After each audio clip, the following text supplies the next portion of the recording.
I think one of the most difficult things for families when they have an alcoholic in the family is dealing with any activity that's outside the house or any activity that's outside the controlled atmosphere of your own house. And that's like going on vacations. Obviously, I've made videos on that, but even little vacations like going out to dinner can become a huge hassle.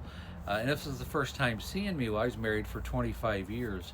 And unfortunately, my wife passed away from alcohol use disorder almost 5 years ago now in February.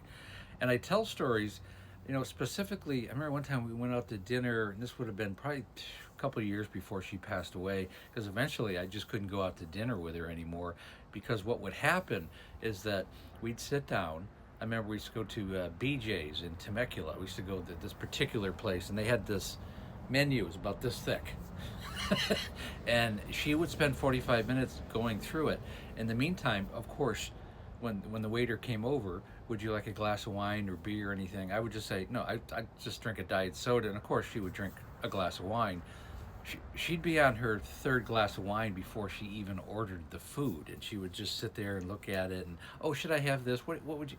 And it was beyond annoying, because what happened eventually is it had nothing to do with dinner. We weren't actually going out to dinner. I was just watching my wife drink 5, 6 glasses of wine.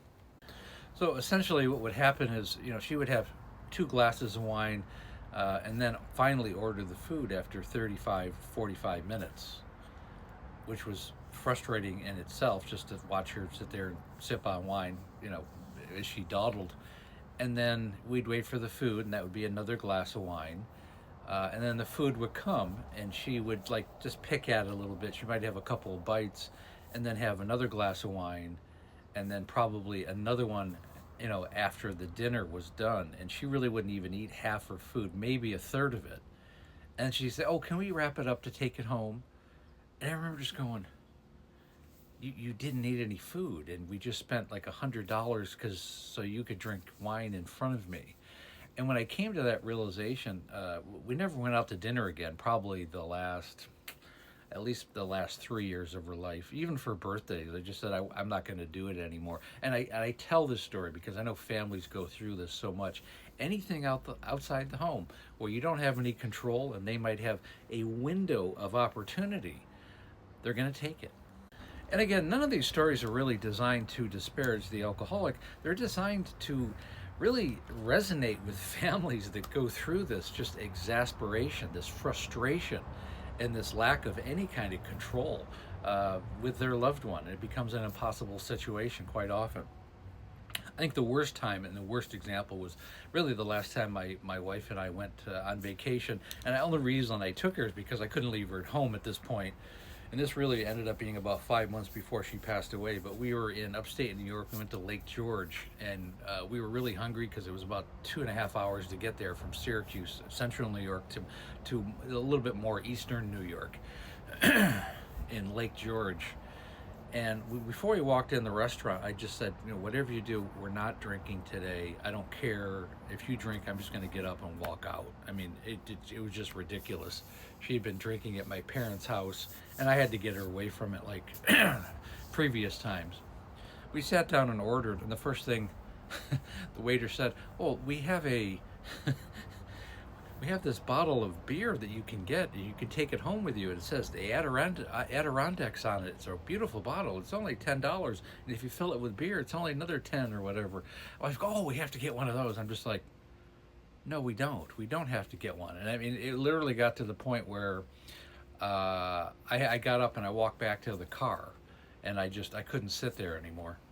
And I remember just sitting back in the car, just going, we can't even go out on vacation to a restaurant and just have a normal hour of our lives. I mean, that was no longer even in the cards. You couldn't even sit down, have a normal lunch, have a salad, have a hamburger, something normal. It was no longer on the table. It was always about the alcohol. And it was no surprise at this point. Sometimes you're just in awe of how far down the rabbit hole that your loved one has gone. You're just in awe. It's like you can't even believe that they've gone this far down. And I remember after a while, I just got up and went back in the restaurant, and she was sitting there, and she had bought this tourist bottle essentially. It was about a gallon. And she was probably 3/4 of the way through it. And I go, "Did you order any food?" She goes, "No, I just have the beer here. I'm just going to sit here. I mean, if you don't want to eat with me, I'm not going to eat too." Of course, it was always somebody else's fault. And I just said, "Wow." I just said, Amanda, why don't we just go back to the hotel? I want to walk around town. Why don't you just go back? And if you wanted a drink, why don't you just go do that in the room? I'm just going to go walk around town and enjoy myself. And ultimately, that's what I ended up doing. It was the last time we ever really hadn't spent any time together. It was the last time we definitely went on vacation together. And if this is the first time seeing me again, I mean, at this point, my wife had already been through 6 rehabs, multiple hospital stays for, for detoxing on her own. She'd been in psych wards. She'd been to court-ordered rehabs, court-ordered outpatient, court-ordered counseling, and really none of it had made any difference. And I had to take her on this trip, unfortunately, because if you had left her at home, she probably would have killed herself, drinking herself into oblivion. And the only reason why I tell this, because I know so many families are at the point where that there's nothing else they can do, and it's really the difference between, do you need to part ways with this person, which is likely for most people, or are you going to ride it out and just see, how far it's going to go? Either way, there's no good choice, there's no easy choice, and there's no kind, or there's no good choice when you have an alcoholic to this level.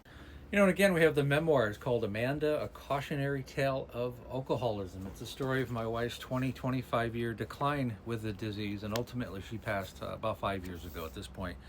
Very sad story, very poignant. I think it will resonate with alcoholics, recovering alcoholics, families who have been alcoholic, anybody who likes a good story, a lot of drama, unfortunately.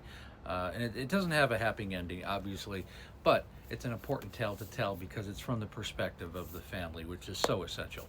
And again, I want to point out, I go live Monday through Friday, right around 6 o'clock Pacific Standard Time, 9 o'clock Eastern. We also have the Facebook group. It's called There's an Alcoholic in the Family. And when you're ready to work with me one-on-one, again, the link is in my link tree in my bio. Set up a breakthrough call. It takes about 45 minutes to an hour. Call is free. Course is definitely not, but I'm looking for people who want to change their lives and the lives of their family. And again, thanks so much for listening.